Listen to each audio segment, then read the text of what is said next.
everyone, let's read No Roses for Harry by James Dunn. Pictures by Margaret, Bloy, Graham. No Roses for Harry. Harry was a white dog with black spots. On his birthday, he got a present from Grandma. It was a woolen sweater with roses on it. Harry didn't like it the moment he saw it. He didn't like the roses. When he tried it on, he felt cozy and snug. But he still didn't like the roses. He thought it was the silliest sweater he'd ever seen. The next day, when Harry went downtown with the children, he wore his new sweater. When people saw it, they laughed. When dogs saw it, they barked. Harry made up his mind then and there to lose Grandma's present. When they went into a big store to shop, the children took off his sweater and let him carry it. This is just what Harry wanted. First, he tried to lose it in the pet department.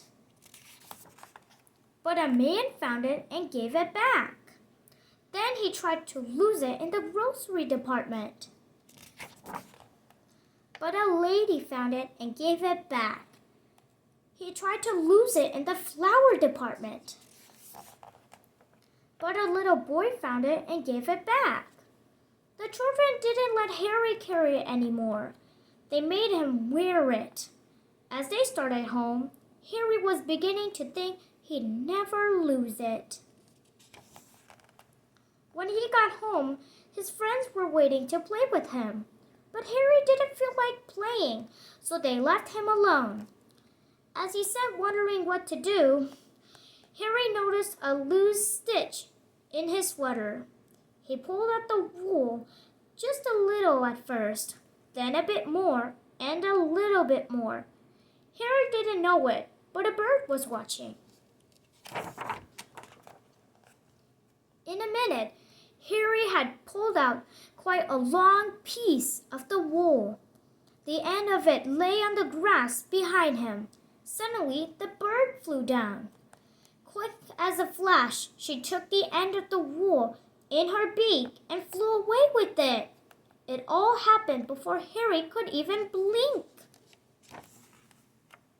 The sweater began to disappear right before Harry's eyes.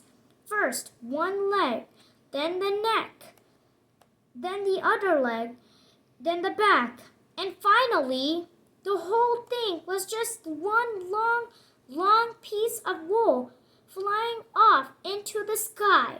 The sweater was gone. Harry could hardly believe it. He barked and jumped with joy. Then he ran out of the yard. He ran down the street, barking thank you to the bird over and over again. The bird and wool were just a tiny speck in the sky, but Harry kept following them. He came home thirsty and tired and was having a drink in the kitchen when the children ran in. "We got a letter from Grandma," one of them said. "She's coming to visit us," shouted the other. Harry thought of the sweater and his tail drooped.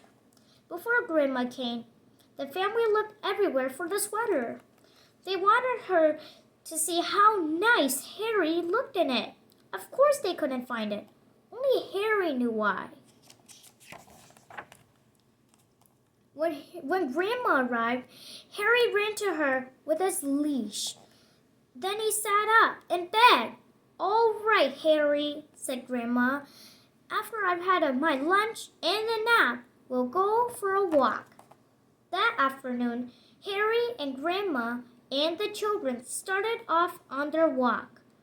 Harry barked happily and pulled towards the park. When they got to the park, Harry pulled harder. The children let him off his leash, and he ran on ahead. He seemed to be looking for something. All at once, he stopped under a big tree. He looked up and began to bark and wag his tail. Grandma and the children came running. They got to the tree and looked up too. Suddenly, one of the children said, "I see a nest. It's made of wool," said the other. "And it's the very same color as Harry's sweater," they shouted together. "It is Harry's sweater," exclaimed Grandma. Just then, a bird looked out of the nest. "Look, Grandma, look," shouted the children. "Harry gave his sweater to a bird. I wonder how he did that," said Grandma. The bird sang, and Harry wagged his tail even harder. At Christmas, Harry got a present from Grandma. It was a new sweater. Harry liked this one very much. When he tried it on, he felt as cozy and snug as the bird in the nest. But best of all, it was white with black spots. The end. I hope you liked the video. Thanks for watching.